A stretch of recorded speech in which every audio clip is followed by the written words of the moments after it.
Tú emprende. Sí, sí. Tú persigue tu sueño. Vive de lo que te gusta. Sin jefes, sin horarios. Eso es lo que nos han contado, ¿verdad? Eso es lo que nos dijeron. Pero nadie nos habló del síndrome del impostor, ni de la montaña rusa, ni de las jornadas maratonianas. Soy Carmen Miravalls y este es mi podcast, La soledad del emprendedor de fondo. Aquí entrevisto a emprendedores, a emprendedoras, para que nos cuenten su vida y sobre todo sus milagros. Los milagros para conseguir vivir de su pasión. Soy mentora y formadora en marketing, especializada en embudos automatizados. Si quieres saber más de mí, visita mi web marketinarium.com. Si quieres aprender cosas de embudos, sígueme en LinkedIn. Buenos días, buenas tardes o buenas noches, según donde nos estéis escuchando, desde las antípodas hasta el mar de Bering. Estoy segura de que en algún lugar del mundo tengo personas que me escuchan, así que bienvenidos a todos, muchas gracias por estar aquí y muchas gracias a Pepe Díaz, mi invitado de hoy. Buenas tardes, buenos días, perdón, ya no sé a qué hora del Buenos día días, estamos. buenas tardes, buenas Buenas noches. noches. Muchísimas gracias por aceptar mi invitación a entrevistarte. Muchas gracias a ti, Carmen, por la invitación y por contar conmigo aquí. Es un placer. Bien, y Pepe Díaz es... Pepe Díaz es Pepe Díaz y Pepe Díaz es... Bueno, yo lo digo en mi LinkedIn, ¿no? Soy gestor de mi tiempo en mi propia vida porque soy muchas cosas a la vez. Soy emprendedor al que le gusta hacer un montón de cosas y llevar a cabo un montón de proyectos. Pero la faceta por la que probablemente me hayas invitado a estar aquí hoy en día es por mi faceta de ayudar a la gente a mejorar su relación con el dinero, ¿no? Algunos dicen que soy experto en finanzas y en inversiones y bueno, yo simplemente soy un aprendiz que hoy sé algo más de lo que sabía 5 años y espero saber menos de lo que sepa dentro de 5, ¿no? O sea, que eres el marido perfecto, sé que sabe dónde colocar el dinero, eres la pareja perfecta, el amigo perfecto, el mentor perfecto. ¿Qué Bueno, hacemos con nuestro dinero? bueno, más que le tendría que preguntar a mi mujer lo de si soy el marido perfecto, ¿no? No por el tema de las finanzas, pero intento ser lo mejor padre y esposo y amigo e hijo que pueda, ¿no? Y el tema de las finanzas es un tema importante que muchas veces se deja de lado, se olvida, pues porque si no tienes una necesidad real en el día a día, no te preocupas de lo que te ocurrirá dentro de 5 meses, de 5 años o de 25, ¿no? Para mí es una preocupación grande el tener bien controladas tus finanzas para no tener que depender de nadie, de ningún tercero el día de mañana, ¿no? Y eso pasa pues por tener unas finanzas sólidas y controladas y no solamente ahorrar, sino también invertir de cara a largo plazo, ¿no? Y eso es un poco lo que trato de inculcar y de transmitir a los que me siguen, a mis amigos, a mi familia, a mis hijos, que para mí es muy importante que adquieran la educación financiera que a mí, por ejemplo, no me dieron, pero básicamente porque a mis padres tampoco se la brindaron. En el colegio tampoco nos enseñan nada relacionado con dinero, no se habla de educación financiera. Yo a mis hijos que están ahora entre instituto y primaria todavía les digo que cuando me preguntan la diferencia entre un hiato y un diptongo, le digo, pues mira, no lo sé, pero no es algo que me haya planteado a lo largo de mi vida, ¿no? Y sin embargo, pues no le hablan ni de la inflación, ni del dinero, ni de los tipos de interés, ni de las rentabilidades, ni de nada relacionado con el dinero, a pesar de ser una materia con la que nos vamos a tener que relacionar en cientos de miles de veces a lo largo de nuestra vida, ¿no? Porque todo hoy en día pues tiene una relación directa con el dinero, ¿no? Quizá no se habla de esos temas por el tabú del dinero, ¿o crees que hay otros intereses ocultos para que no realmente no tengamos esa educación financiera que, como bien dices, es fundamental, porque al fin y al cabo nos relacionamos con el mundo a través de las posibilidades económicas. Es una realidad. Ujú. Bueno, el tabú probablemente sea uno de los motivos, ¿no? A nadie le gusta hablar del dinero, a nadie le gusta que su hermano o su hermana sepan lo que gana o lo que dejó de ganar. Está en el trabajo con un compañero de trabajo y no quiere saber si tú ganas 100 euros más o 100 euros menos que las otras personas, porque si ganas menos te vas a poner a cuestionarlo y decir, oye, ¿por qué gano yo menos que él si creo que es más valioso el trabajo que yo aporto, ¿no? Y por un lado, pues por eso el tema, el tabú acerca de hablar del dinero es algo intrínseco en nuestra cultura, probablemente. Está mal visto el hablar del dinero, está mal visto ganar dinero. Cuando ganas dinero, los empresarios pues te miran mal, porque al final, si eres empresario, muchas veces te tildan de eres un explotador y te aprovechas de tus trabajadores, ¿no? Y luego, por otro lado, también es cierto que a la hora de tener que controlar a las masas, pues es mejor que las masas sean ignorantes a que no las sean, ¿no? Entonces, si tú supieras, si todos supiéramos muchas de las cosas que sabemos, que no sabemos acerca del sistema financiero, por ejemplo, pues nos cuestionaríamos muchas cosas que hoy en día se dan por sentadas que tienen que ser de esa manera, ¿no? Y es preferible pues tener un ejército de borregos que tener gente de borregos e ignorantes desde el punto de vista financiero, que tener a gente que tenga conocimiento y se inicie una revolución financiera, por así decirlo, ¿no? ¿Qué te llevó hasta aquí? Quiero decir, ¿es algo vocacional o has tenido alguna... Bueno, la mayoría llegamos al punto en el que estamos ahora, sobre todo con nuestra edad, que ha sido como una epifanía. ¿Que de pequeño ya te gustaba el mundo de las finanzas? Bueno, yo tengo formación universitaria, tengo un título firmado por el amigo Juan Carlos, el emérito, y que tengo creo que enrollado ahí en un tubo de estos de los que se meten los arquitectos en los planos y bueno, yo soy licenciado en Ciencias Económicas y Empresariales, pero a mí en la carrera, pues aparte de sacármela para que mis padres pudieran decir mi hijo tiene un título, no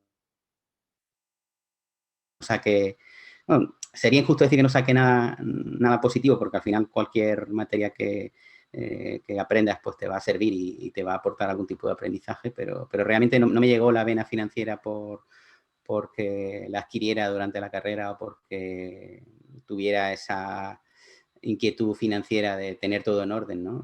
Llegó bastante más tarde de lo que hubiese sido sano el que llegase y probablemente, bueno, en mi caso llegó por un impacto de gente cercana del ámbito familiar bueno, por tomar malas decisiones financieras, por no haber tenido la cultura financiera necesaria, pues a demasiada avanzada edad tomaron una serie de decisiones que al final le terminaron afectando y después de una vida trabajando, cuando llegó la edad de la jubilación, pues no tenían nada prácticamente, ¿no? Y echaba la vista atrás y dice, bueno, con lo que yo he sido, con la cantidad de empresas, digo, de las personas del ámbito cercano al que te estoy hablando, ¿no? Que habían sido pues, empresarios de éxito, con muchos empleados a sus espaldas, con un nivel de ingresos pues medio alto, ¿no? Con un nivel de vida en el que nunca faltaba de nada y de repente de la noche a la mañana pues ocurre una serie de situaciones que no estaban uno preparado para poder asumirlas y el poder, bueno, probablemente si hubiese tenido una formación más adecuada en ese momento bueno, no habrían cometido los errores que se cometieron, ¿no? Y verte en la situación de vivir prácticamente en la indigencia siendo jubilado después de haber tenido una vida llena de éxitos, pues es duro, ¿no? Y eso fue un poco mi momento bombilla de decir, hostia, pues yo no quiero que esto me llegue a ocurrir a mí, ¿no? Y como en el día a día, cuando tienes un nivel de ingreso medio alto, no tienes problemas para llegar a fin de mes, pues no te cuestionas que el día de mañana, dentro de 25, 30, 35 años, pues sería conveniente tener un patrimonio financiero lo suficientemente grande como para no tener que depender de terceros, ¿no?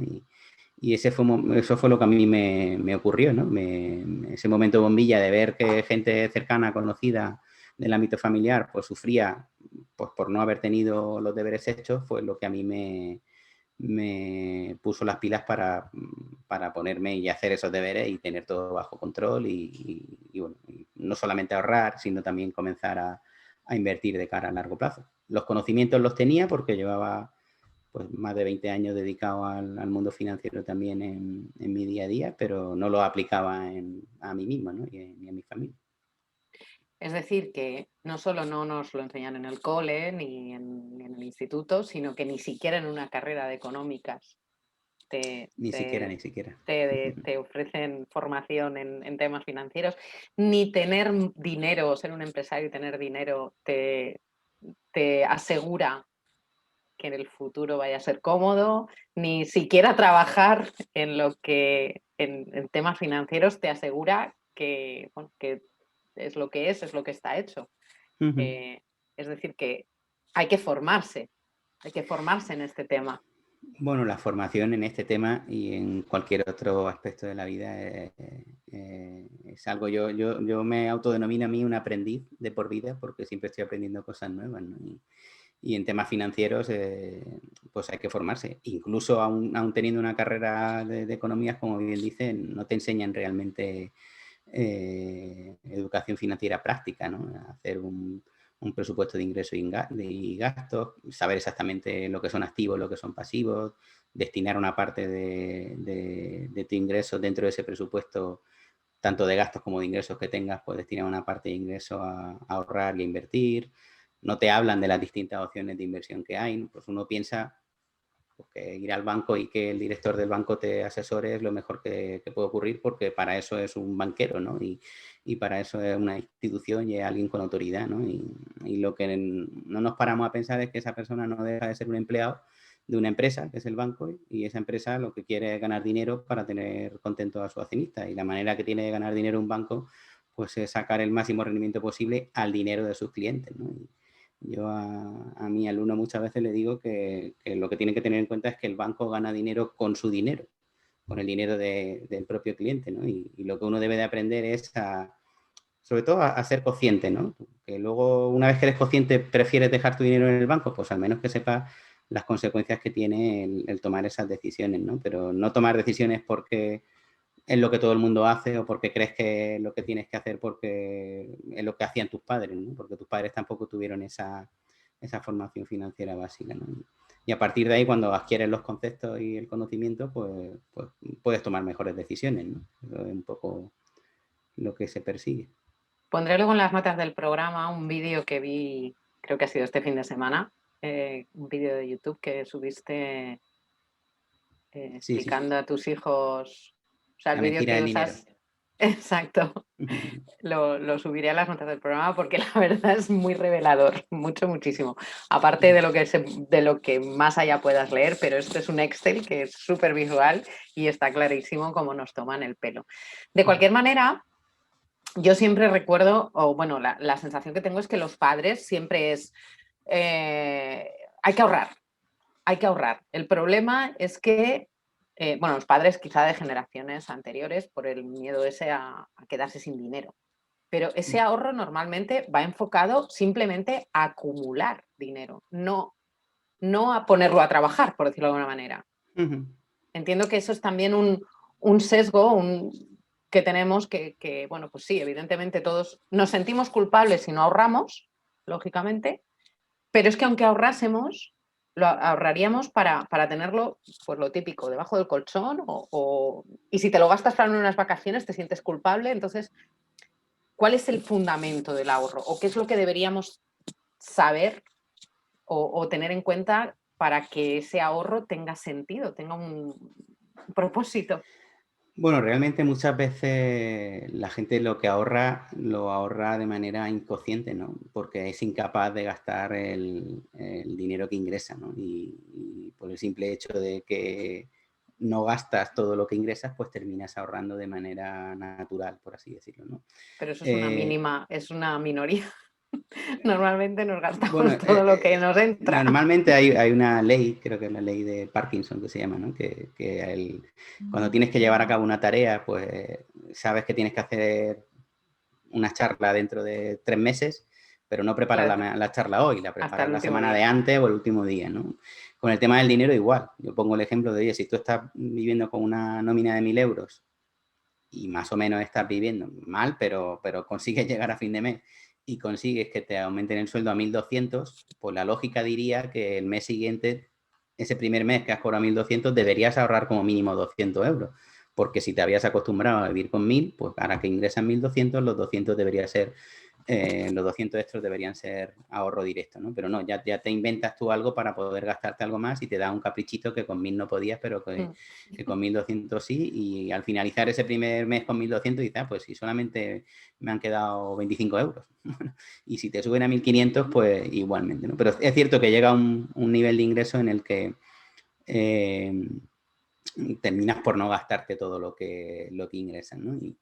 Y respecto a lo que comentaba de que nuestros padres nos han inculcado el tema del ahorro, a mí particularmente no me lo han inculcado. Bueno, Me han dicho inculcado. tienes que ahorrar, pero sí es cierto que mis abuelos, los padres de mis padres, pues sí que eran más de tener que hacer malabares con los ingresos que tenían porque la vida era bastante más dura de lo que hoy en día es, ¿no?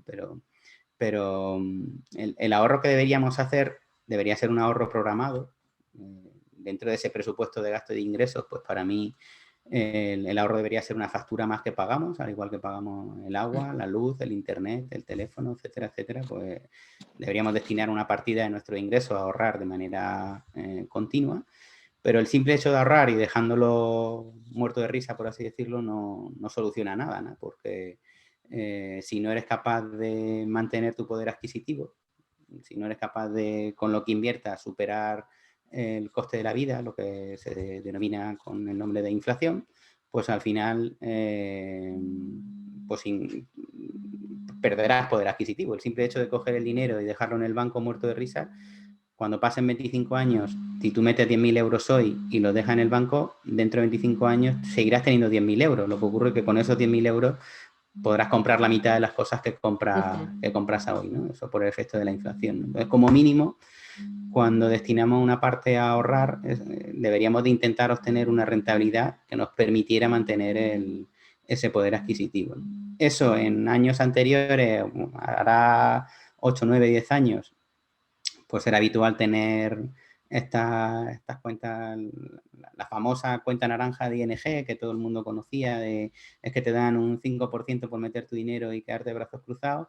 Pues eso hoy en día no existe. Prácticamente ningún banco da dinero por tener tu dinero en un depósito, en una cuenta corriente, y de hecho en algunos bancos ya y para determinados capitales empiezan a cobrarte por tener tu dinero, por ahorrar, es decir, por tener tu dinero depositado en el banco tienes que incluso pagar, o bien porque tengas que pagar un tipo de interés, o bien porque las comisiones que te estén cobrando de manera indirecta es como si te estuvieran penalizando por tener ese dinero allí, ¿no?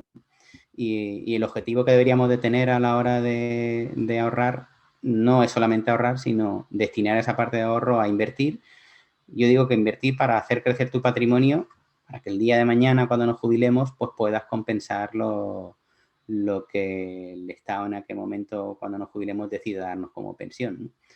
Es algo que cuesta trabajo imaginarse, porque uno no suele planificar ni mirar a tantos años vista. A mí, si me quedan 20, 25 años para jubilarme, pues no me pongo a pensar ahora a cuánto ascenderá mi pensión. Y además, si me pusiera a pensarlo, pues lo normal es que sería, si tenemos a alguien que se haya jubilado de manera reciente y dicen, oye, pues es que esta persona cobraba 2.000 euros de nómina y su primera pensión es de 1.800. Ah, pues mira, no está tan mal, No está, no hay porque tanta apenas ha diferencia. perdido diferencia entre su última nómina y su primera pensión. Pero ese diferencial entre la primera pensión y la última nómina se va a ir agrandando con el paso del tiempo, por un tema meramente estadístico y de que cada vez hay menos gente, no nace gente nueva, no, tenemos una población que cada vez va a estar más envejecida, con una población que cada vez trabaja con un porcentaje de paro mayor y al final las pensiones oficiales que el gobierno paga a los jubilados, se paga con el dinero que ingresan los nuevos trabajadores. Yo no estoy, lo que estoy destinando de mis ingresos ahora para la seguridad social, no lo estoy haciendo para acumular para que me paguen a mí mi pensión cuando yo me jubile, sino para pagar a los pensionistas actuales. Lo que te quiero decir es que a nuestras pensiones las tendrán que pagar los trabajadores de dentro de 20 o 25 años cuando nosotros nos jubilemos. Y como no va a haber suficientes trabajadores, pues ese diferencial entre la última pensión y o sea, en la última nómina y tu primera pensión, se estima que más o menos para la edad en la que, para dentro de 20 o 25 años, que es cuando nos tocará jubilarnos a los que estemos ahora entre los 40 y 50 años, pues será aproximadamente de la mitad. Es decir, que tú termines con tu última pensión o tu último ingreso, si eres autónomo, de 2.000 euros y que el mes siguiente tu primera pensión sea de 1.000, sea de la mitad. Entonces, si estás acostumbrado a vivir, por lo mismo que decíamos anteriormente, que te acostumbrabas a vivir con 1.200 y si cobrabas 200 más, te terminabas acostumbrando a vivir con 1.400. Pues si tú estás acostumbrado a vivir con 2.000 euros, que de la noche a la mañana, al día siguiente, tus ingresos bajen a la mitad, porque tu primera pensión sea la mitad que tu última nómina, pues es algo para lo que no estás preparado. Y lo que se pretende hacer cuando uno invierte a largo plazo es coger parte de los ingresos que tenemos ahora, ahorrarlos e invertirlos de cara a que ese patrimonio crezca lo suficiente para que el día de mañana, cuando nos jubilemos, podamos complementar la pensión que nos llegue por parte del Estado, ¿no? Menuda chapa que te he soltado. No, bueno, está bien, está bien. Claro, y además hay otra cosa que antes, bueno, pues igual te jubilabas a los 60 y, lo siento, pero te morías a los 70 o 68.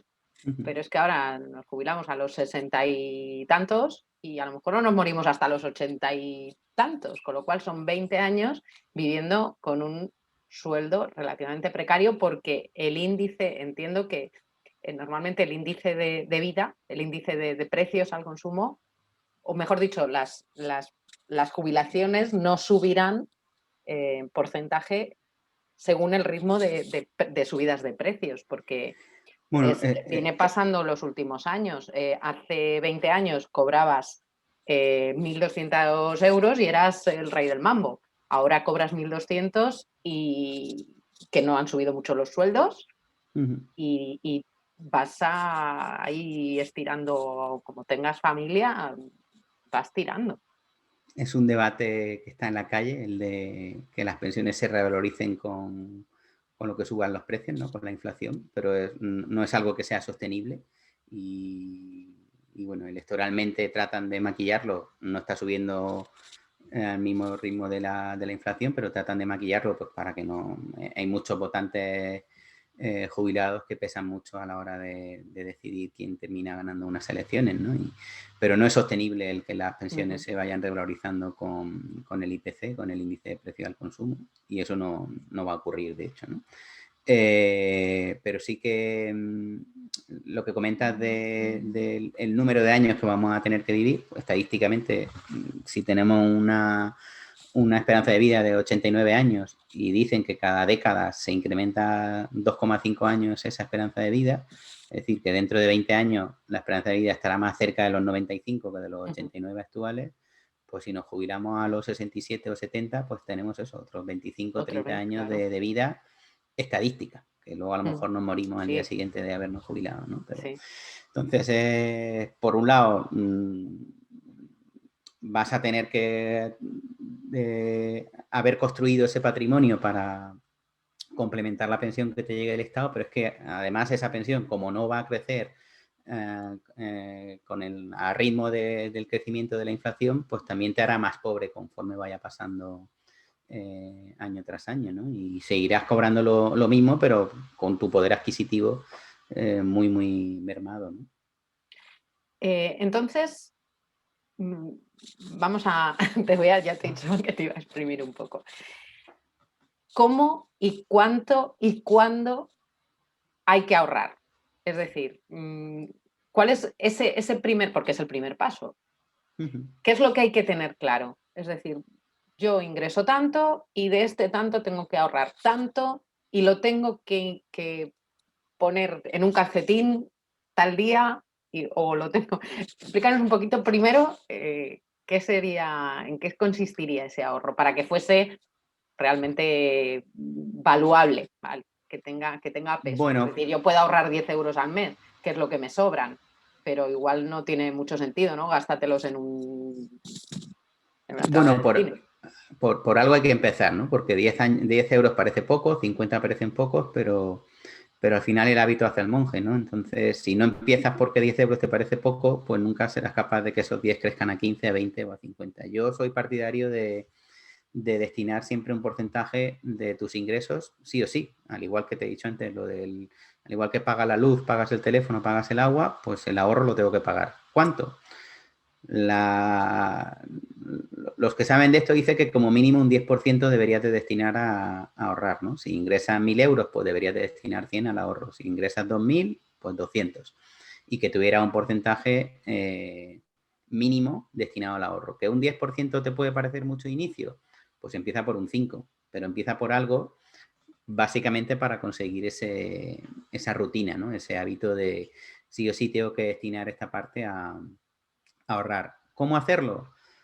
Yo hablo en algunas de mis formaciones del juego de los 6 sobres, que es un juego que sirve también mucho para enseñar a los pequeños a iniciarse en el mundo de las finanzas, ¿no? Que es coger uno de los ingresos que tiene, repartirlo en sobres distintos, pues para el sobre de necesidades básicas, el sobre del ocio, el sobre de las inversiones a largo plazo, el sobre de las inversiones recurrentes y el sobre de la caridad. ¿Vale? Entonces, en cada uno de los sobres destinas un porcentaje de tu ingreso. Lo normal debería ser que para el sobre de las necesidades básicas, que te cubre pues tanto comida como hipoteca si tienes hipoteca o alquiler si vives de alquiler, no debería superar el 50 o 55% de tus ingresos. Si lo superas, pues o bien tendrás que reducir esos gastos que tienes, que probablemente sea complicado, o bien tendrás que incrementar los ingresos, ¿no? Pero destinar un porcentaje de todos tus ingresos a cada uno de esos sobres que te comentaba. Y el sobre del ahorro barra inversión a largo plazo, pues debería ser como mínimo de ese 10%. Cuando tienes hecho un presupuesto de lo que gastas exactamente, viene muy bien porque te hace ver que hay cosas que estás pagando y ni siquiera eras consciente de que estabas pagándolas, ¿no? Porque muchas suscripciones que haces y que como las estás pagando con tarjeta de manera recurrente, pues te pasan desapercibidas. A lo mejor tiene un gasto excesivo, ahora no porque no nos dejan salir porque nos tienen encerrados prácticamente en casa con la hostelería cerrada, ¿no? Pero en circunstancias normales el comer fuera de casa supone un gasto muy grande que no pasa nada por hacerlo si eres consciente de que lo estás haciendo, ¿no? Pero yo cuando suelo trabajar esta parte inicial antes de... Mucha gente cuando dice quiero invertir, quiere meterse a invertir de lleno de la noche a la mañana, ¿no? Y antes de invertir tienes que sentar bien las bases de tus finanzas con estos presupuestos de ingresos y gastos que hablábamos, ¿no? Y en el presupuesto del ahorro, pues destinar como mínimo ese 10%, ¿no? Que no puedes, como te digo, un 10 y tienes que destinar un 5, pues perfecto. Que puedes mucho más del 10 porque tu nivel de gasto es muy reducido o tu nivel de ingreso es muy alto, pues cuanta más leña eches al fuego del ahorro e inversión, pues más grande vas a conseguir que sea tu fuego, ¿no? Más grande vas a conseguir que sea el patrimonio, ¿no? Una vez que tienes destinada esa parte de ahorro de manera recurrente, pues tienes que buscar los productos, los activos adecuados donde invertir para que tu dinero crezca, teniendo en cuenta que dejarlo muerto de risa en el banco allí no crece.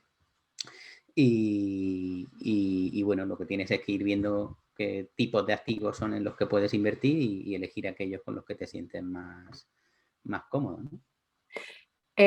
Eso sería un caso de una persona que tiene una nómina o un ingreso fijo recurrente al mes, pero ¿cómo le recomendarías a un autónomo que cada mes su facturación es diferente y muchas veces a veces no es incluso ni siquiera previsible la facturación porque de repente un mes entra un cliente nuevo o se le va uno?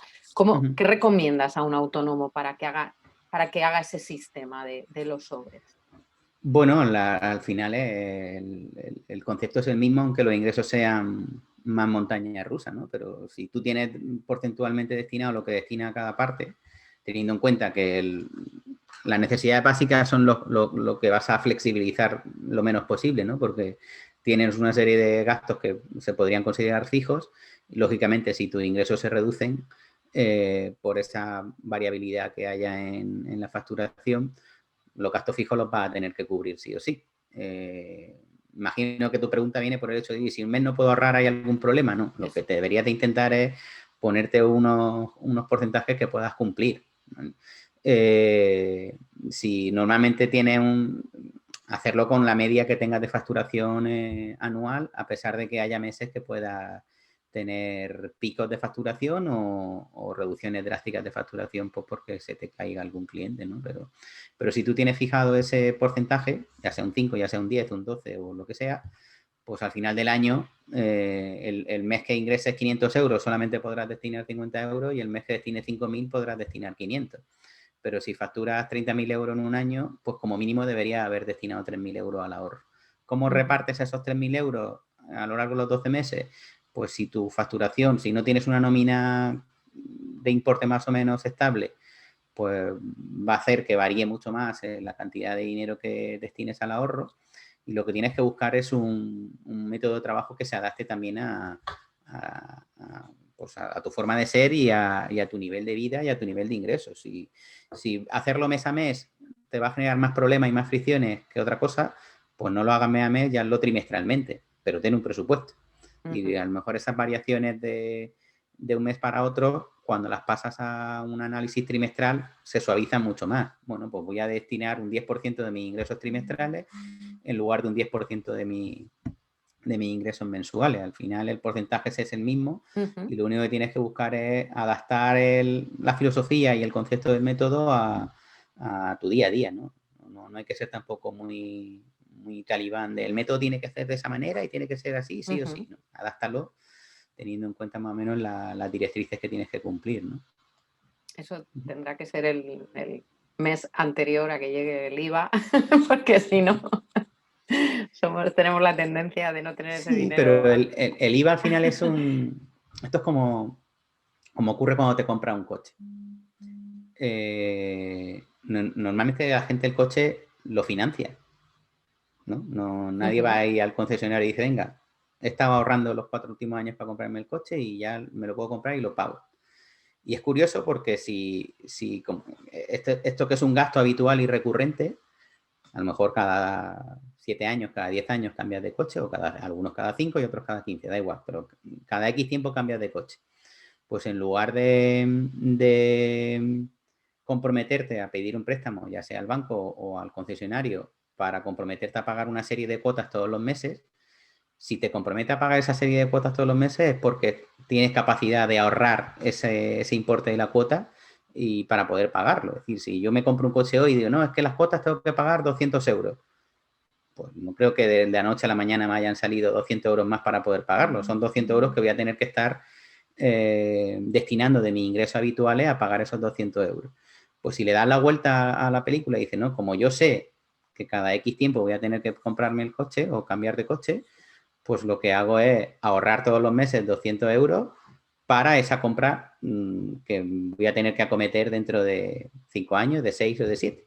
Pero ese tipo de planificación la gente no lo hace y termina pagando mucho más por los tipos de interés que termina pagando y por el dinero que le termina pagando al banco, básicamente por no tener la planificación financiera adecuada, ¿no? Esto cuando lo explica dices, pues tiene mucho sentido lo que estás contando. Si sentido tiene todo el del mundo, pero empezamos al revés. Empezamos al revés. Porque en ese caso, por ejemplo, y lo iba a enlazar con, por ejemplo, a los niños. Bueno, yo no tengo niños, pero entiendo que a los niños normalmente ahora los padres les dan una paga mensual, semanal o lo que sea. Por ejemplo, ¿tú a tus hijos les das una paga? Pues ahora mismo no tienen una paga como tal, pero sí tienen una... No es una paga que ellos puedan gastar, pero sí le ingresamos un dinero en que ellos deciden cómo quieren invertirlo. Están invirtiendo todos los meses, pero ellos tienen que decidir a qué lo destinan, ¿no? Y lo pueden destinar a esto, quiero dejarlo aquí porque me quiero comprar tal cosa o tal otra, ¿no? Si lo pueden destinar a ocio o a gasto, ¿no? pero sobre todo el Claro, mayor, el que tiene 15 años, ese sí lo destina a invertir totalmente. No tiene, no tiene otro tipo ni de vicio, ni de ocio, ni de... Pero lo normal sería, bueno, lo normal, lo más adecuado sería poder facilitarle esa paga pues, mensual para que ellos pudieran también administrársela, ¿no? Nosotros en lugar de dárselo en metálico se lo metemos en su cuenta. claro, porque sería muy interesante a los niños de explicarles que te voy a dar una paga, pero de esta paga, lo que estás diciendo, vamos a guardar una parte para eso que te quieres comprar de aquí a X y otra Sí, sí, parte sí, la sí. vamos a...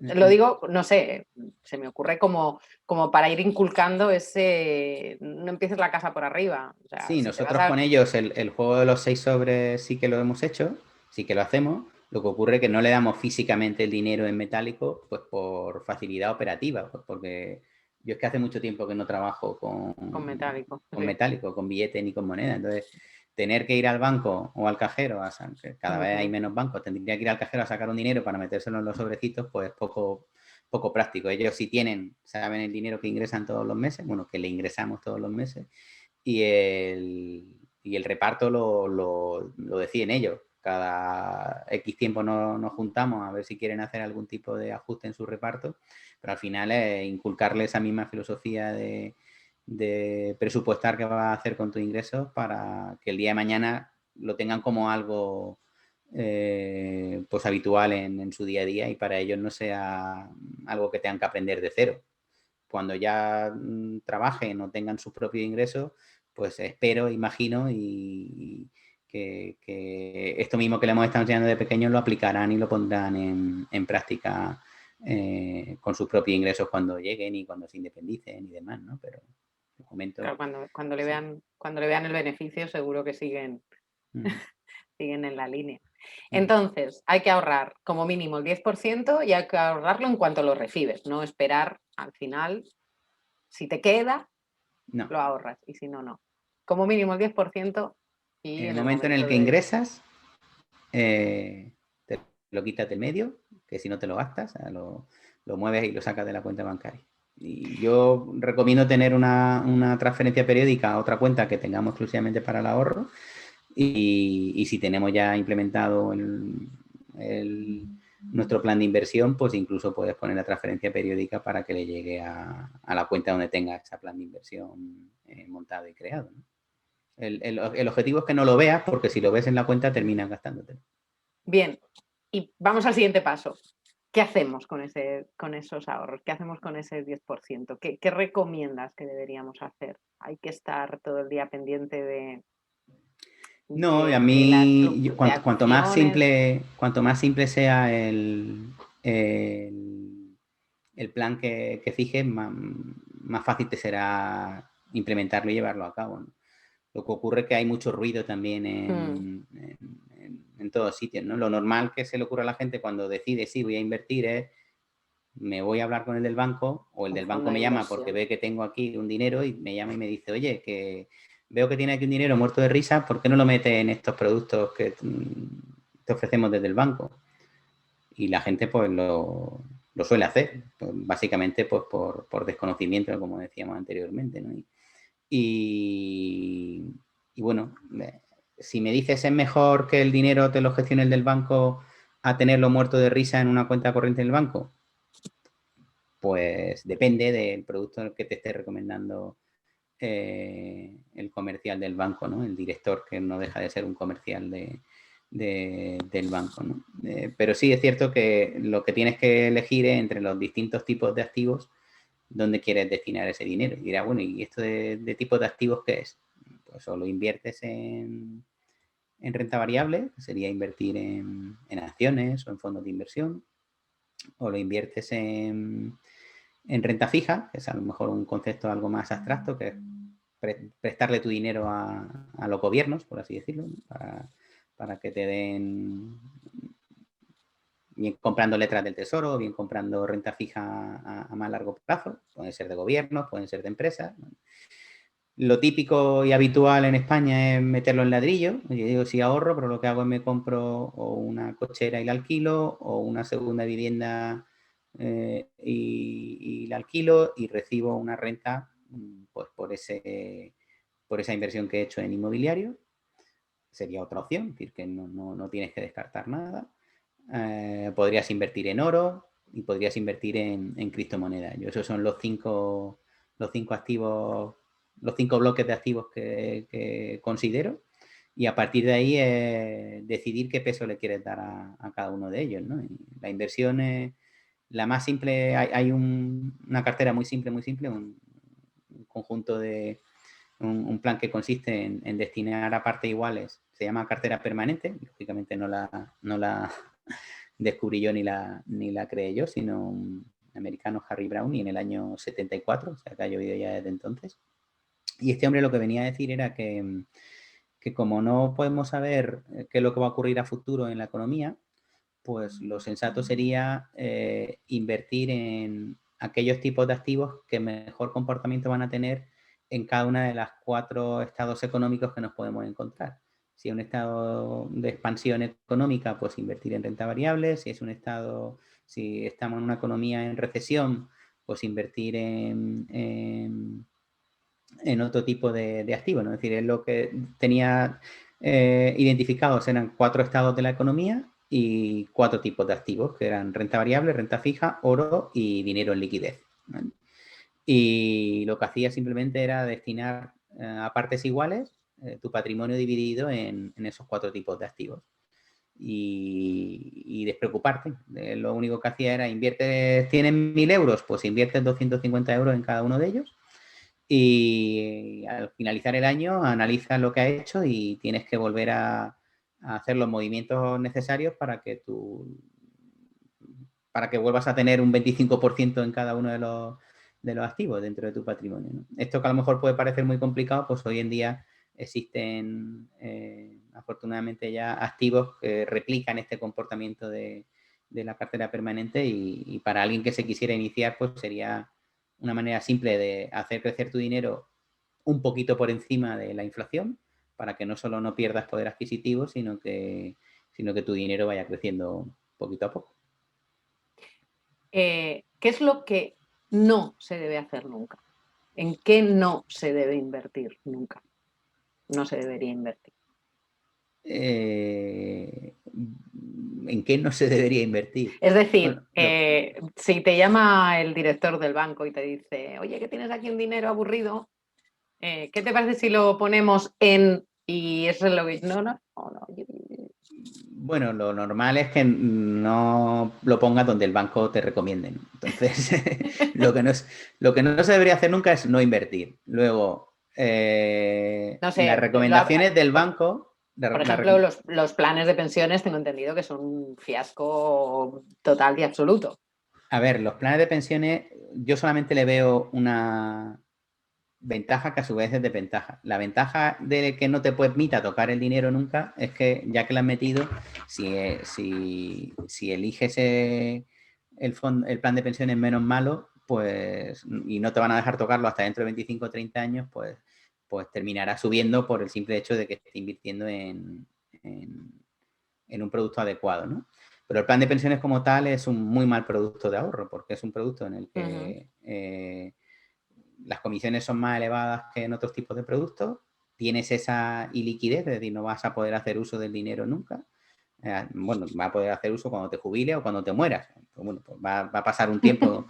Luego añadieron también algún otro tipo de, si eres parado de larga duración, también te dejan utilizarlo y demás, ¿no? Y mucha gente invierte en planes de pensiones, primero porque el del banco le llama, le dice, tenemos planes de pensiones que te van a servir para desgravar en la renta. Normalmente el 90% de las suscripciones que se hacen en planes de pensiones se hacen en las últimas 3 semanas del año, porque la gente lo que dice es, oye, para pagar menos en la renta del año que viene, ¿qué puedo hacer? Pues como los planes de pensiones estaban incentivados para que te pudieras desgravar impuestos, pues mucha gente pensaba, pues para dejarme el dinero aquí muerto de risa, meto 8.000 euros en el plan de pensiones, que es lo máximo que se puede meter, y y me puedo desgravar hasta 3.200 euros de impuestos, que me descontaría de lo que tuviese que pagar de la renta.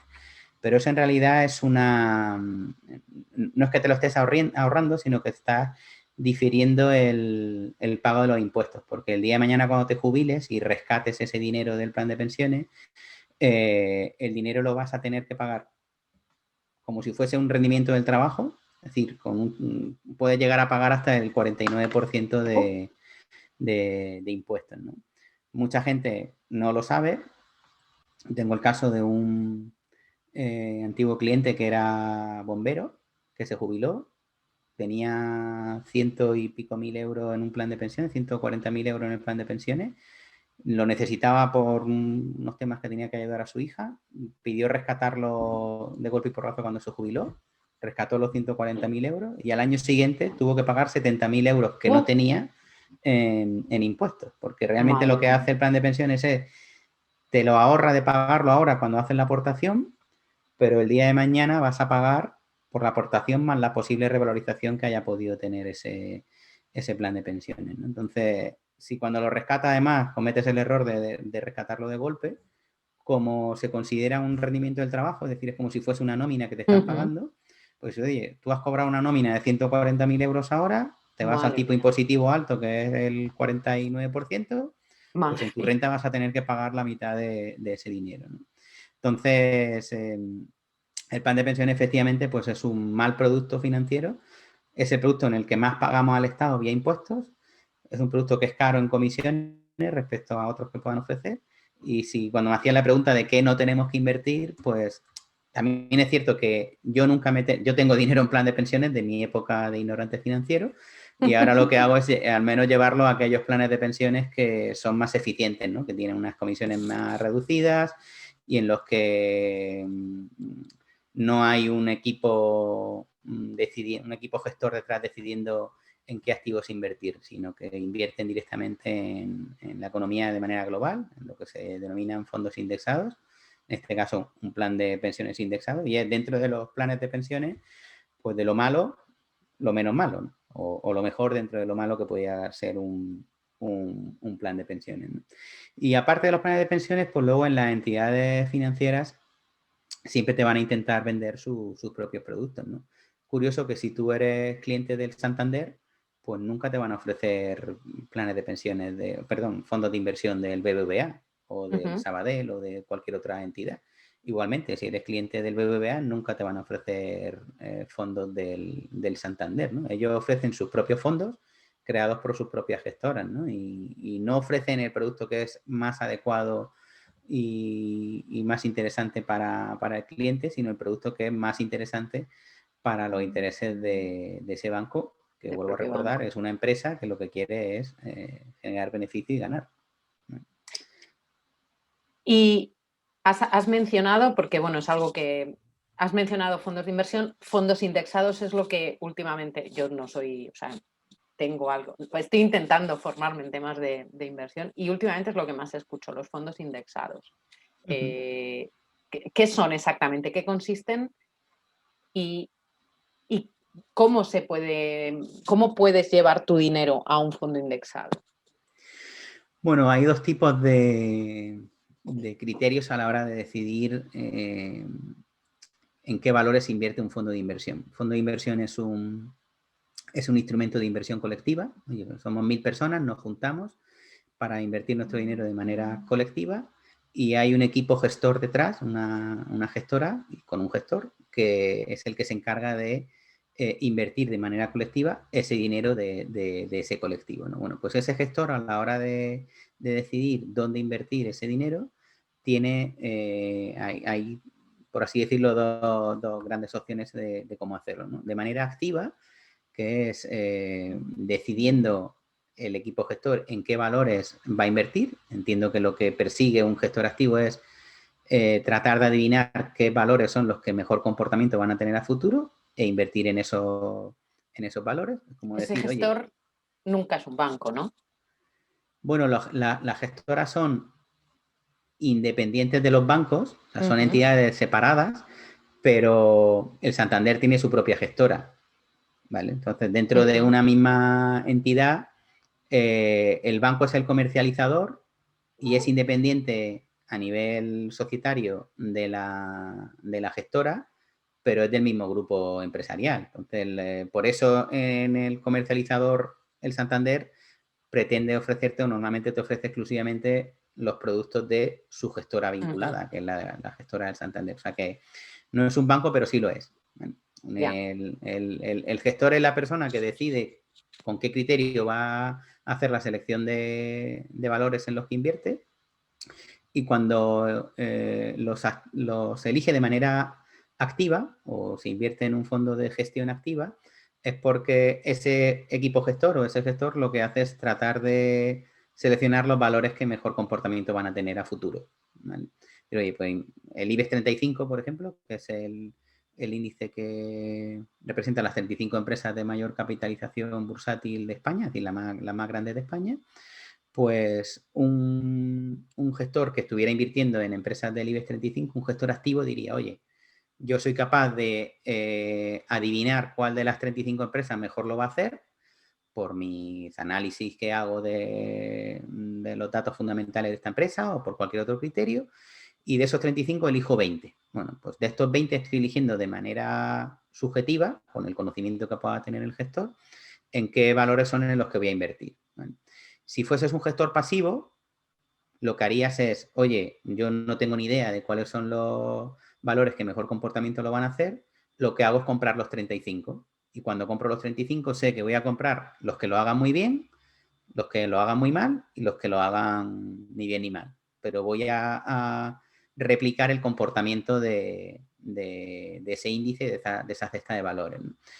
Entonces, teóricamente, el fondo de gestión activa o el gestor activo lo que dice es, oye, como yo soy tan bueno gestionando y tengo un equipo aquí maravilloso de gestores decidiendo en qué valores son los que tengo que invertir, pues se justifica que te cobre unas comisiones de gestión por gestionarte tu dinero, ¿vale? Entonces, mientras que el fondo de gestión pasiva dice, no, yo no tengo que elegir ningún valor, no tengo que hacer ningún tipo de análisis, lo único que me tengo que limitar es a comprar los 35 valores.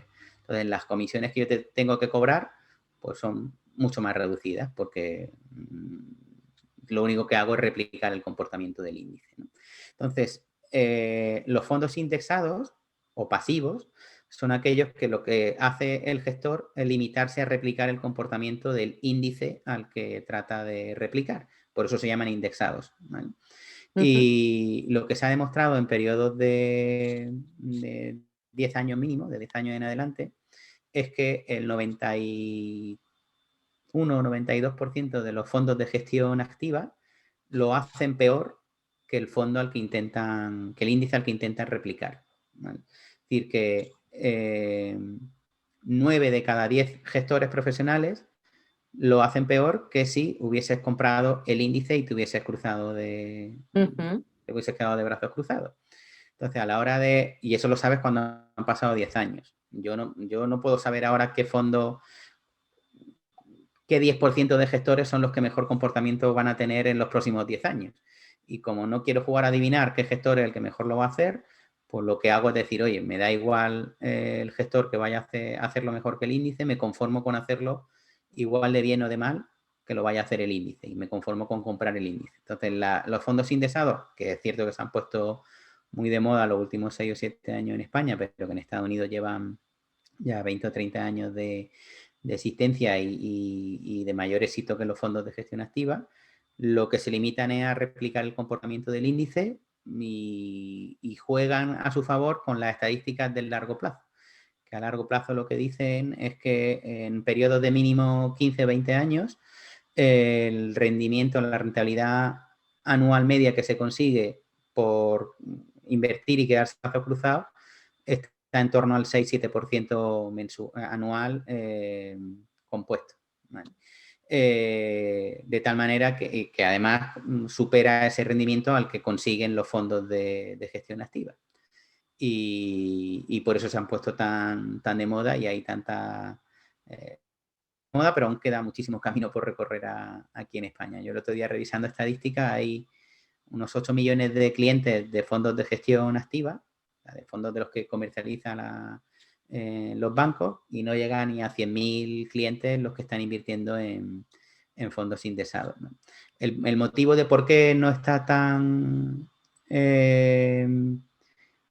por qué no hay más clientes invirtiendo en fondos de gestión pasiva, en fondos indexados, el motivo es claro, ¿no? La banca no recibe ningún tipo de contraprestación, no recibe comisión en un fondo de gestión pasiva, ¿no? Los márgenes son tan reducidos que la gestora pasiva no paga por comercializar el producto, ¿vale? Entonces, a los bancos no les interesa ofrecer este producto a sus clientes, a pesar de que sea un producto que va a generarle a sus clientes más rentabilidad, pero ellos no reciben ningún tipo de comisión.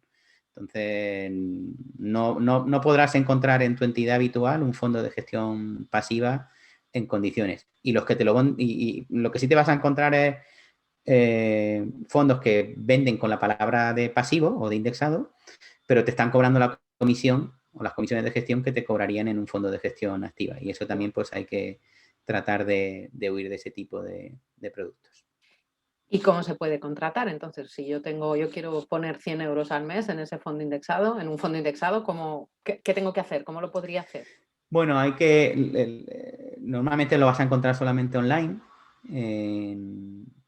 Han surgido bastantes entidades que ofrecen este tipo de servicios. No son bancos como tales. Bueno, sí, algunos que otros sí que tienen la coletilla esta de neobanco, que es un banco digital o banco online, y que sí que ofrecen como manera de diferenciarse de la banca tradicional este tipo de productos, ¿no? Los más conocidos pues tienes Indexa Capital, que no es un banco, pero que sí es una entidad que te permite contratar fondos indexados a través de lo que se conoce con el nombre de RoboAdvisor, que es un gestor robotizado. El nombre de RoboAdvisor, la verdad que es francamente malo.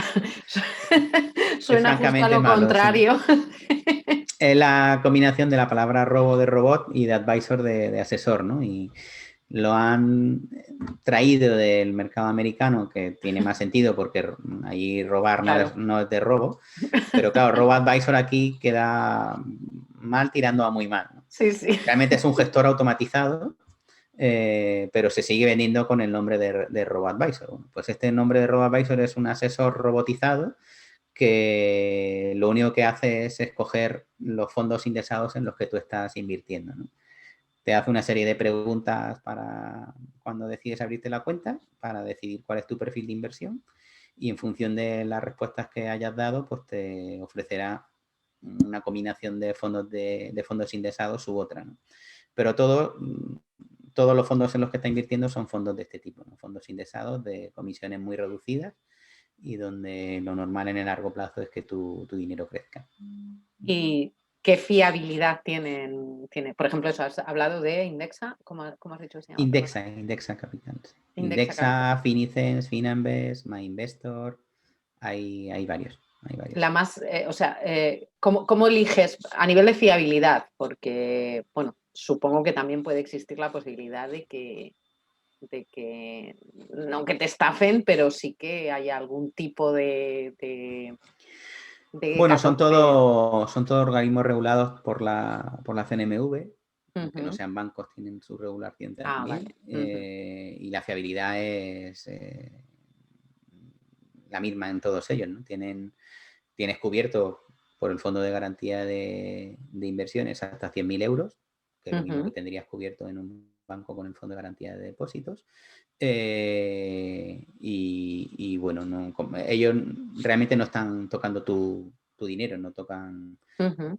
Ellos lo que es el intermediario que necesitas para poder llegar a esos fondos de inversión, pero no pueden coger tu dinero y salir corriendo, si es la preocupación que tienes. O sea, No. Yo lo pregunto porque al ser algo tan novedoso, igual hay miedo a que decir, bueno, yo voy a poner ahí el dinero en un sitio que no sé ni que es online y que no sé. Fiables son, pero... Y yo lo que siempre recomiendo es que antes de meter el dinero en ninguna entidad, en ningún producto, pues investiguen y se preocupen de ver si esa entidad está registrada, si está autorizada para prestar el servicio de inversión que están prestando. Al final que te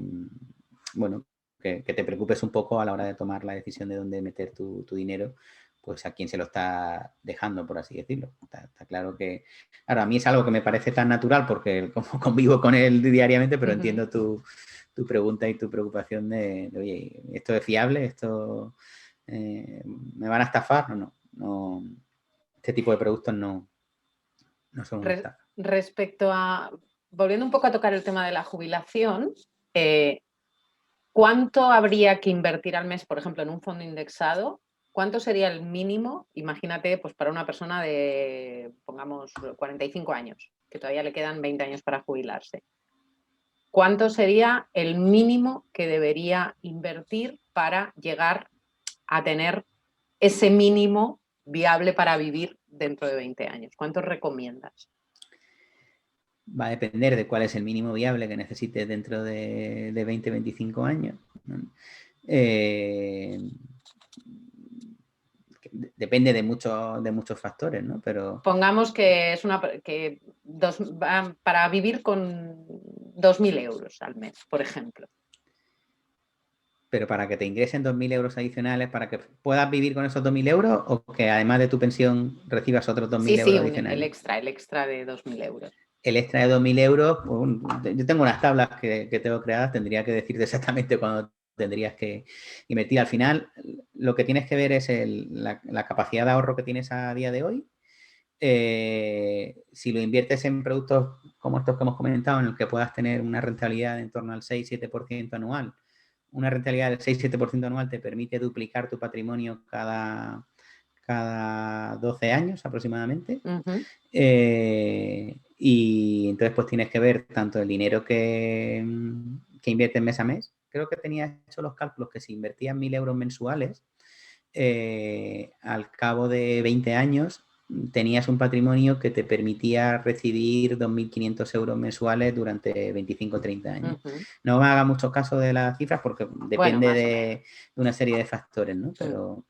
Pero lo que sí que tengo calculado y a muchos autónomos se lo hago ver, porque cuando llega la edad de... Los autónomos tenemos la ventaja de que decidimos cuánto queremos que nos robe el Estado mensualmente y normalmente decidimos, bien decidido, que queremos cotizar por el mínimo, ¿no? Y para que nuestro autónomo se quede en esos 200 y pico, 300 euros mensuales que se pagan de autónomo, ¿no? Bueno, casi 400 ya. Sí, bueno, dependiendo de que sea societario o no, pero sí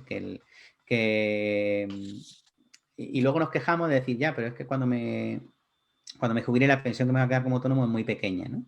Y hay muchos asesores que recomiendan a sus clientes autónomos que a partir de los 45 o 47 años creo que es, pasen a cotizar por la base máxima y en lugar de pagar 400 terminen pagando, no sé si son 1.000 y pico euros, 1.300 euros mensuales, ¿vale? Durante 15 años, mes a mes, 900 euros más todos los meses durante 15 años para luego cobrar la pensión máxima, que la pensión máxima pues creo que eran 2.200 euros, 2.300 euros, ¿vale?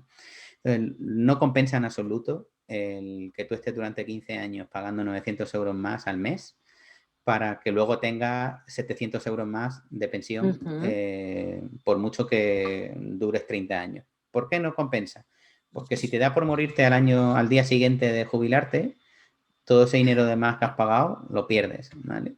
Lo pierdes tú y lo pierden tus herederos. Mucho más práctico coger esos 900 euros y meterlos a invertir donde tú quieras y no dárselo al Estado para que haga con él lo que él quiera. Y utilizar ese patrimonio que has creado con esos 900 euros mensuales para compensar tu pensión, la que te quede de pensión mínima que tengas como autónomo, ¿no? Y ahí los cálculos sí los tenía hechos que terminaba sacando, viviendo hasta no muriéndote al día siguiente, sino viviendo hasta la edad hasta que se acaba los 89 años. No me salía ahora el nombre. Hasta los 89 años, que es la esperanza de vida que tenemos a día de hoy, pues terminabas pudiendo tener una pensión que creo que eran unos 500 y pico, 600 euros más que la pensión máxima que estaría recibiendo como autónomo si hubieses decidido pasar a cotizar por lo máximo en los últimos 15 años de cotización. Entonces, yo siempre recomiendo al autónomo, cotiza por lo mínimo y lo que ocurre es que utiliza ese dinero que ibas a destinar a dárselo al Estado cotizando por lo máximo para meterlo e invertirlo y el día de mañana, pues si falleces al día siguiente, le va a quedar todo ese patrimonio a tu heredero y si no, vas a poder no solo aspirar a tener la pensión máxima, sino la pensión máxima y 400 o 500 euros más. Eso sí, decidiera ir retirando parte del patrimonio, si no, pues poder ir retirando una parte y que la otra siga produciendo. Siga trabajando. Respecto a eso, una vez leí por ahí, no recuerdo dónde, porque has comentado antes que también se puede, bueno, también hay una pata de las inversiones que es el ladrillo, y leí en una ocasión que era nunca compres un piso para vivir en él. Y eso es precisamente viene en base a eso, si compras un bien, el que sea para que trabaje para ti y no tú trabajar para él. Bueno, un piso, si decides comprarlo, aparte de que durante los primeros 20, 25, 30 años no será tuyo, sino será del banco y tú estarás pagando en la hipoteca, pues evidentemente si no puedes sacarle un rendimiento, no será un activo, sino será un pasivo, ¿no? Todo lo que saca dinero de tu bolsillo mes a mes se considera pasivo y por eso es recomendable, o recomienda mucha gente, en lugar de destinar un dinero importante a la compra del piso, aunque sea financiado pagando hipoteca, que no te hipoteques y que vivas de alquiler, ¿no? Porque al final si tienes un piso para vivir en él, pues no le vas a poder sacar rendimiento a esa inversión, que normalmente suele ser la inversión más grande que hacemos en nuestras vidas, ¿no? Pues paso un punto más, un tema más, que creo que no es cabroso, pero sí está en boca de todos, en algunos para bien, en otros para mal, y es el tema de la criptomoneda, el tema de los bitcoins. Evidentemente es un tema candente ahora, al menos a los que estamos un poco enterados de este mundillo, por los subidones, los bajones, no te metas en eso, que es una secta, cosas de esas he llegado a escuchar. Cuéntanos, recomiéndanos algo acerca del Bitcoin. Sí, yo te he escuchado decir que siempre hay que comprar. Siempre hay que comprar, sí. Bueno, es un activo más, uno de los 5 activos que comentaba con anterioridad. Y muchos lo ven como el oro digital, un refugio de valor donde poder destinar parte de nuestro ahorro. Yo no lo veo tanto con la lupa especulativa que mucha gente lo ve y por la que mucha gente entra, por las regularizaciones que está teniendo. Yo creo que mucho más que un simple activo especulativo. Es una tecnología que primero hay que entender adecuadamente para saber lo positivo o negativo que tiene esta tecnología. Para mí es una tecnología que permite evolucionar el concepto que tenemos como dinero y que probablemente sustituya al sistema financiero tal y como lo hemos conocido en los últimos 50 o 60 años. Y a pesar de su juventud, porque tiene solamente 12 años, cumplió el mes pasado, bueno, en enero, pues ha demostrado ser una alternativa más que válida para quien no quiera tener que depender de intermediarios a la hora de gestionar sus finanzas, ¿no? Bitcoin al final yo lo decía en una ocasión, para mí es una ilusión, porque la ilusión de poder montar tu propio sistema financiero independiente de terceros. Y bueno, yo lo que siempre recomiendo es que se formen, que entiendan muy bien todo lo que hay alrededor de Bitcoin, que entiendan la tecnología. Yo no utilizaría Bitcoin para pagar, no lo utilizaría como dinero, lo utilizo más bien como refugio de valor y para ahorrar en Bitcoin y a partir de ahí montar mis productos financieros en base a Bitcoin. Yo todavía estoy en esa etapa de sí que mantengo productos financieros en el sistema financiero tradicional, pero sí que estoy en la etapa de ahorrar en Bitcoin para posteriormente montar productos financieros en torno al propio Bitcoin. Entonces, ¿lo recomiendas como no sé, ¿cuál sería la recomendación? ¿Como algo para tener ahí, olvidarte de ello, o estar pendiente todos los días y No, jugar yo a trader? no lo recomiendo para hacer trading, sino para, pues al igual que recomiendo tener, o la cartera permanente esta de la que hablábamos anteriormente, recomendaba tener parte de oro para mantener el poder adquisitivo, pues mantener parte de tu patrimonio, de tu plan de inversión en criptomoneda, en Bitcoin, pues para defenderte de la depreciación que pueda tener tu patrimonio, ¿no? El porcentaje que destines dentro de tu cartera, pues va a depender de ese plan que crees, ¿no? Si pones solamente un 1% de tu patrimonio en Bitcoin, pues no te va a hacer daño si realmente todo se fuese al traste, que no se va a ir, pero te puede aportar pues en torno a un 2 3 4% de rentabilidad extra anual. A partir de ahí, si en lugar de un 1%, pues te vuelves un talibán del Bitcoin y quiere meter todo en Bitcoin, pues estás teniendo rentabilidades que, salvo el año 2018, que sí que cayó fuerte el Bitcoin, estás teniendo rentabilidades de un 200-300% anual, o al menos eso es lo que hemos estado teniendo en los últimos años, ¿no? Ahora se empieza a oír mucho más porque las grandes instituciones y empresas empiezan a entrar también en Bitcoin de manera fuerte. Se ha hecho famoso la entrada de Elon Musk, el dueño de Tesla, destinando parte de 1.500 millones de dólares de la tesorería de la empresa, la ha sacado de dólares y la ha metido en Bitcoin. Y este es un movimiento que va a abrir la puerta a que muchas otras empresas sigan el mismo camino que ha seguido Tesla, y ya no solo empresas, sino instituciones, y se habla incluso del Banco de Nigeria, que está pensando en utilizar Bitcoin como el patrón de su moneda. Es decir, que a pesar de que mucha gente piense que llega tarde al Bitcoin, el amigo Elon Musk llegó hace mes y medio y compró estando a 32.000 o a 33.000 euros el Bitcoin, pues bueno, no parece que le haya considerado que es tarde para entrar, ¿no? Entonces, mi recomendación es, dentro de ese plan de inversión que tienes y que destines una parte a ahorrar, pues de esos ahorros que tienes, destinar una parte a comprar fondos indexados, pero otra parte también a comprar Bitcoin. ¿Qué parte, qué porcentaje? Pues ya depende de la estructura de plan que cada uno se cree, ¿no?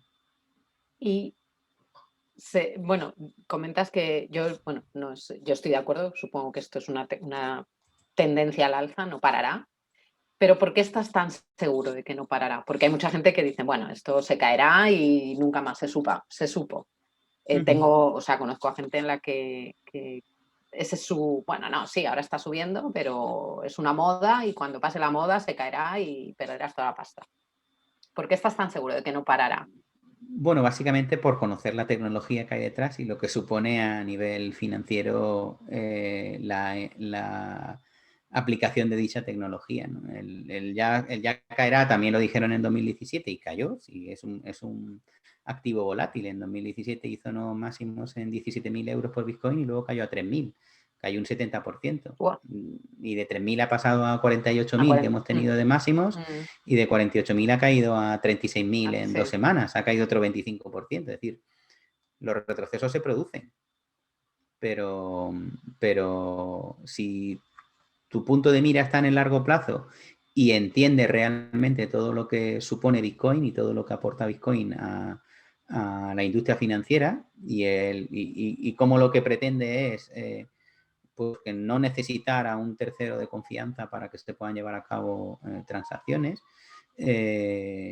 pues tiene un valor pues incalculable la aplicación de Bitcoin y de las blockchain en general al día a día, ¿no? Es una tecnología que ha venido para quedarse.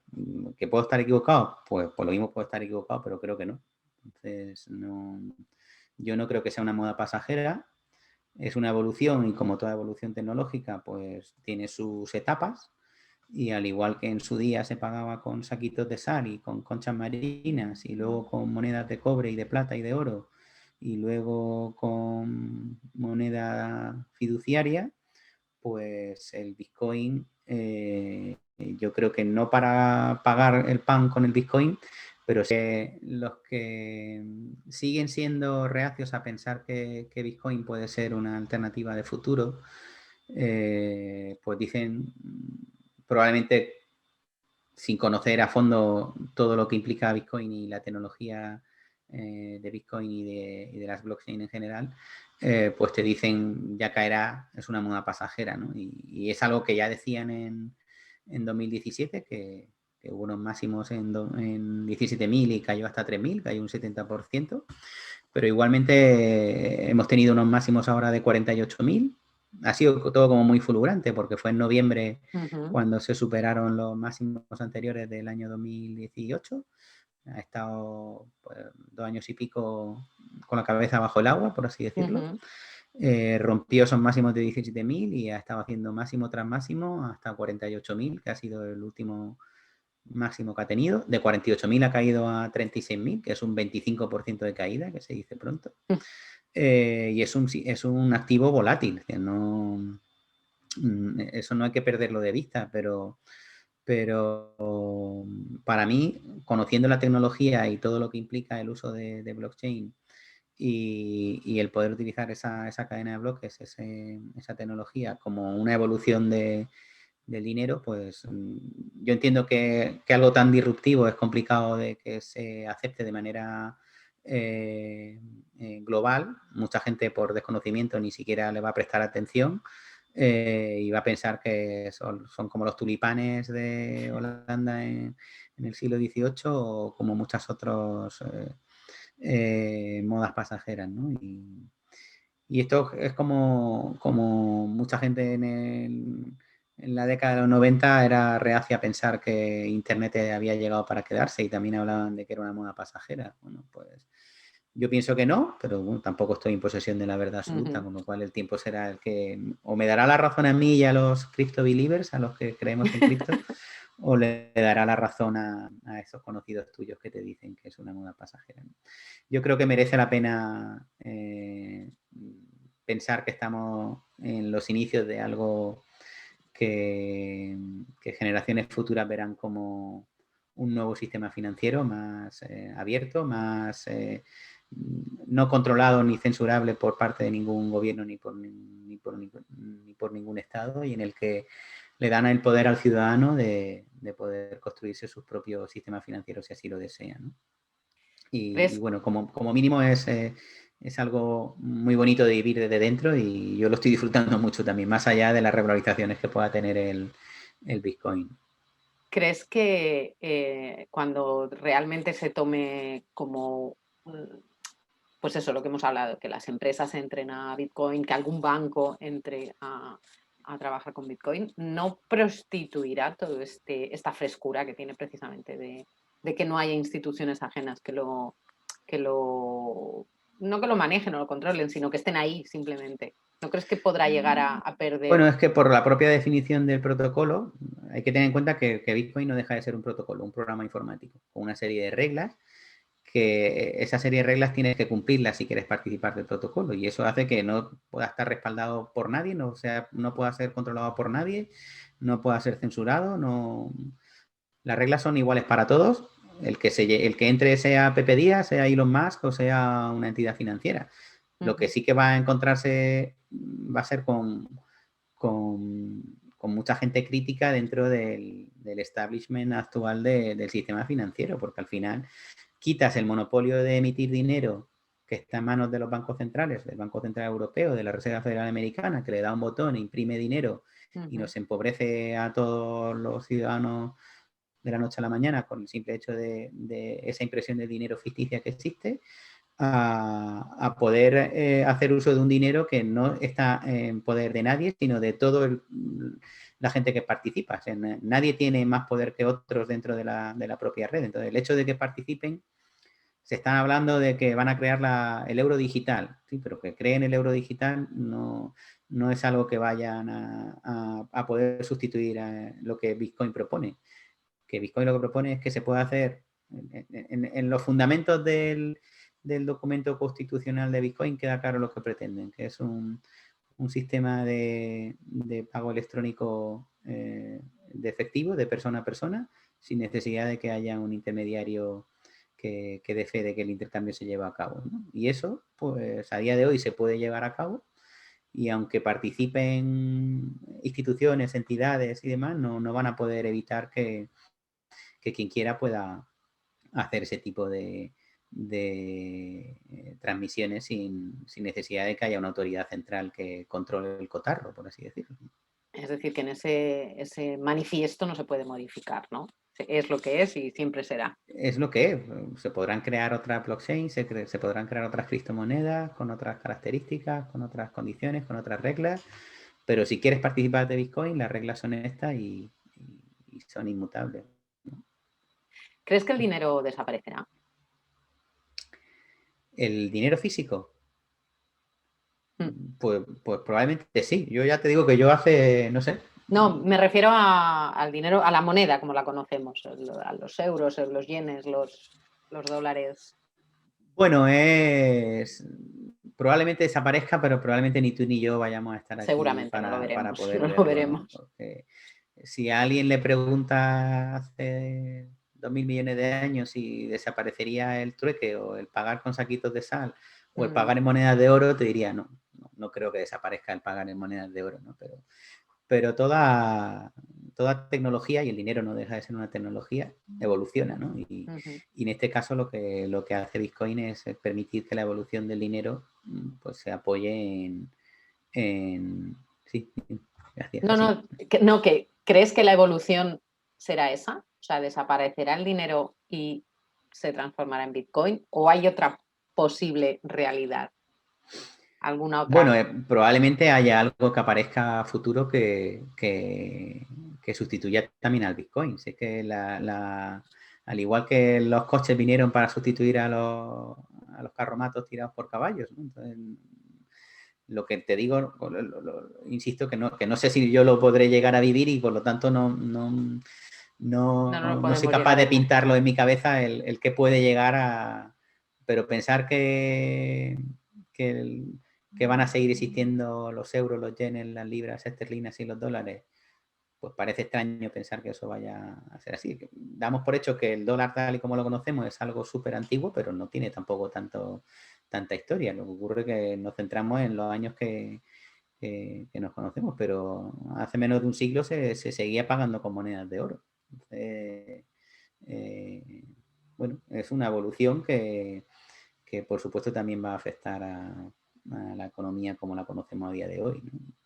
Probablemente se termine desapareciendo el dinero como tal y que las transacciones sean pues, con una misma huella, al igual que ya pagas con el móvil. Yo ya no llevo la tarjeta a ningún sitio, pago con el móvil en todos sitios, pues esto igual.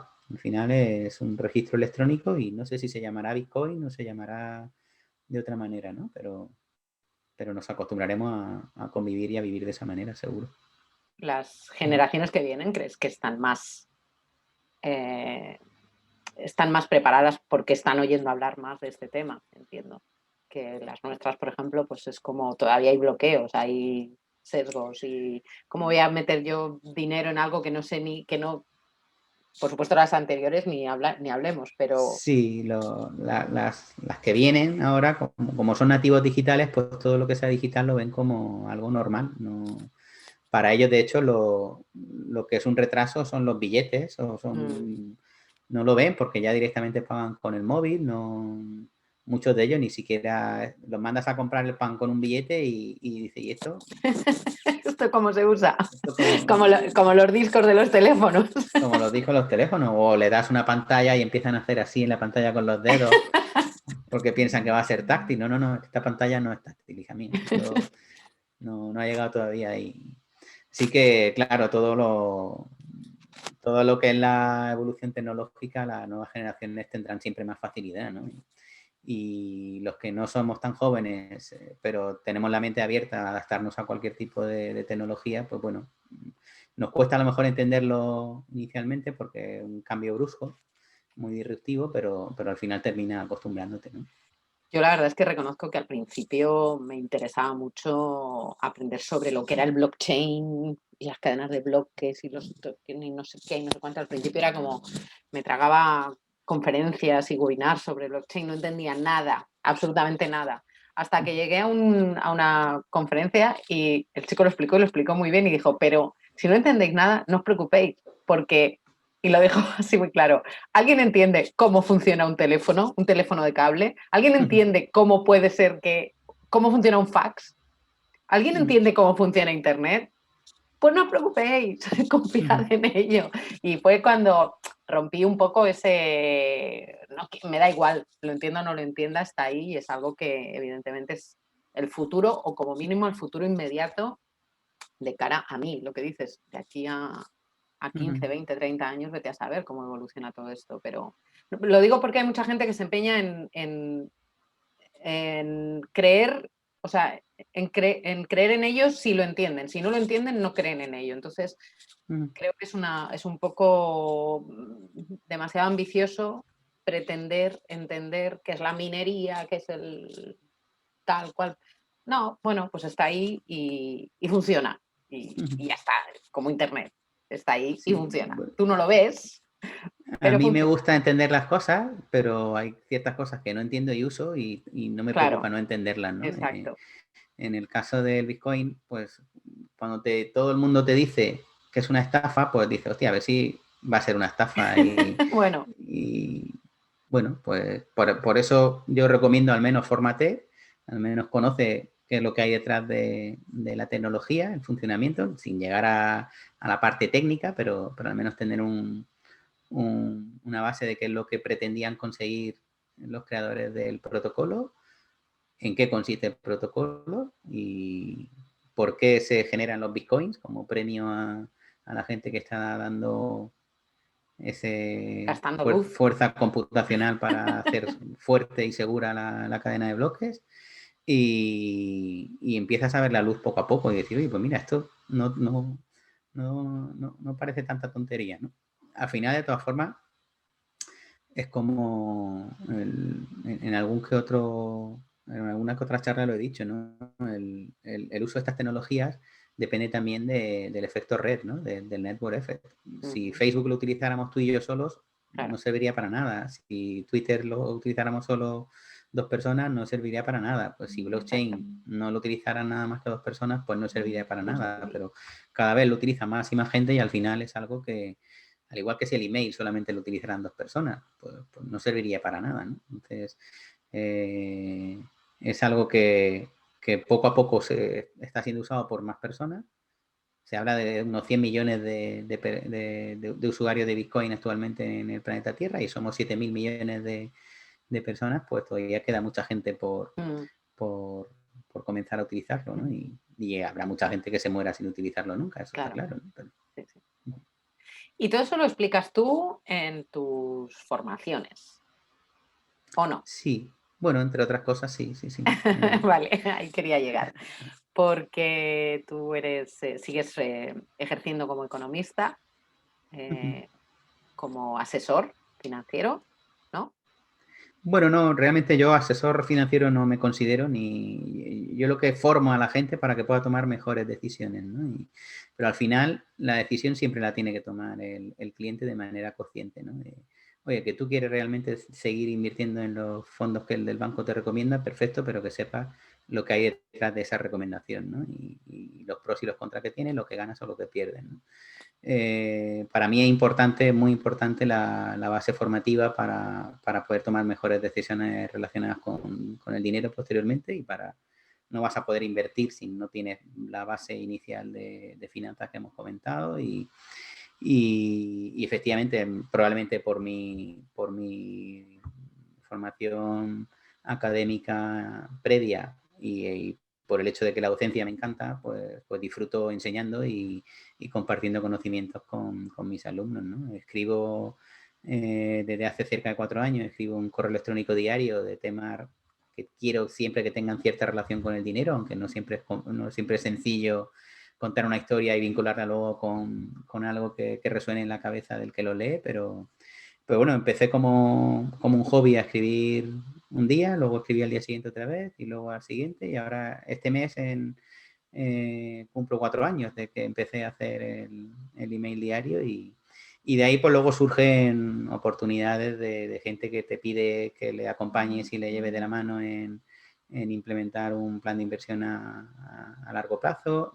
Tengo algún tipo de, una que otra formación tipo infoproducto, ¿no? Que se vende con vídeos pregrabados en la que enseño todo esto paso a paso y luego pues también tengo sesiones más privadas de one-on-one, de uno a uno para poner en orden las finanzas de la persona y ayudarle en ese proceso de transformación. Entonces, no me considero tanto asesor como tal, sino un formador, un coach o como quiera llamarlo para generar conciencia en la persona y ayudar a que controle sus finanzas y pueda tomar mejores decisiones en su vida. Es decir, decisiones relacionadas con el dinero. Que para conocerte, lo primero, suscribirse a tu newsletter, que por cierto es súper entretenida. Yo reconozco que la leo cada día, aunque sea en diagonal, pero la leo porque además de ser, de saber mucho de finanzas, Pepe es un gran copy.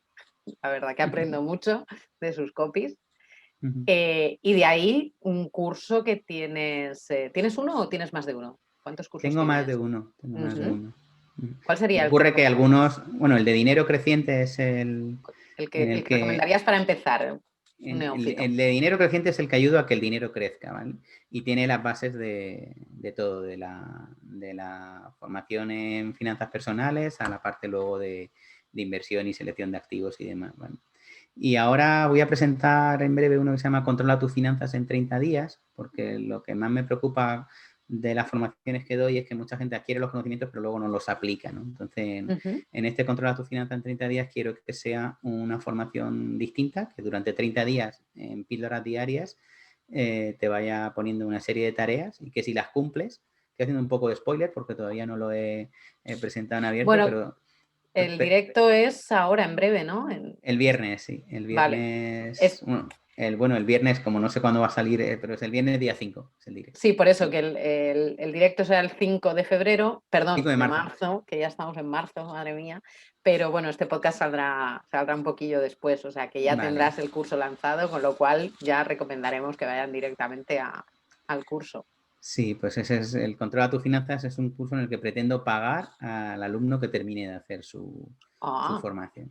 Es una manera de motivarse para terminarlo e implementarlo, ¿no? Porque al final, si adquieres conocimientos y no los pones en práctica y no los aplicas, eres mejor profesional, mejor persona, pero no solucionas el problema por el que llegaste a comprar la formación, ¿no? Y yo quiero dar ese pasito más de ayudar a incentivar y a motivar al alumno a que termine implementándolo. O sea que si apruebas, si sacas matrícula de honor, el que pagas eres tú, Si ¿no? aplicas, yo te pago.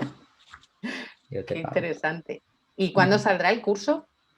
Bueno, lo voy a presentar, ya tengo un webinar el día 5 de marzo en el que explico en qué va a consistir y saldrá a lo largo de marzo la formación para poder contratarla y demás. Perfecto. No sé si el precio acabará en 7 o no, pero ya lo veremos. Seguramente sí. Estamos muy condicionados. Sí. Bueno, llevamos ya un buen rato hablando. Creo que esta es una de las entrevistas más largas que he hecho, pero creo que es muy interesante. Es la primera vez que hablo con alguien que tiene que ver con este tema de tan básico, tan interesante y tan poco tocado o tan tabú, como decía antes. Y bueno, pues para acabar me gustaría, te voy a hacer varias preguntas. Muy bien. Una de ellas es que nos recomiendes un libro de finanzas o no. Algún libro que digas, algún libro que a ti te haya marcado o que tengas ahora encima de la mesa. Algún libro que sea pues mira, un libro imperdible. Que tengo encima de la mesa, que es el que me estoy leyendo ahora, que es... que no se verá. No. Es Influence, de la psicología de la persuasión de Cialdini. De Cialdini. Que me lo estoy leyendo en inglés. Y bueno, leo muchos temas. El patrón Bitcoin es otro libro también muy interesante si interesa a la gente iniciarse en el mundo del Bitcoin. Y como leo mucho, al final es que de cada libro me cojo siempre algo. Entonces, pues te he comentado los que me estoy leyendo actualmente. O sea que Muy bien.